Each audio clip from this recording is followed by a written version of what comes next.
আইছি সুদূর কিশোরগঞ্জ, বাংলাদেশ অন্যতম জাতীয় শাহী ঈদগাহ শোলাকিয়া ঈদগাহ মাঠ।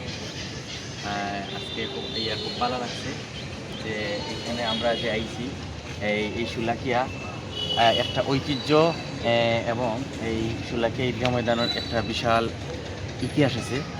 আসলে শোলাকিয়া ঈদগাহ ময়দান এটা প্রথমে ১৬ লাখ মানুষে একত্রে এই ঈদগাহ নামাজ পড়ছেন। এলাইটারে ১৬ লাখ ঈদগাহ হয়, পরবর্তীতে নাম পরিবর্তন শোলাকিয়া শাহী ঈদগাহ নামকরণ হয়েছে। আর আরেকটা বিষয় এটার আছে যে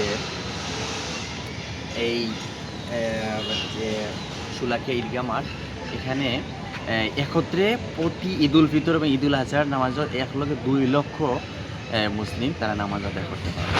আর আরেকটা একটা ঐতিহ্য আছে যে এখানেও ঈদের নামাজের শুরুতে বন্দুক ফাঁকা গুলি ছুড়িয়া এটা ঈদের নামাজের শুরু হয়। তো আলহামদুলিল্লাহ আমরা এখানে আইছি, একটা মাঠ আপনারা ভিডিওর মাধ্যমে দেখতে পারবা। খুব ভালো লাগছে যে বাংলাদেশের অন্যতম একটা জাতীয় শাহী ঈদগাহ, ঐতিহাসিক শোলাকিয়া ঈদগাহ মাঠ দেখলাম, খুব ভালো লাগছে। আলহামদুলিল্লাহ আপনারা ভিডিওর মাধ্যমে দেখতে পারলাম। ধন্যবাদ সবাই, আসসালামু আলাইকুম।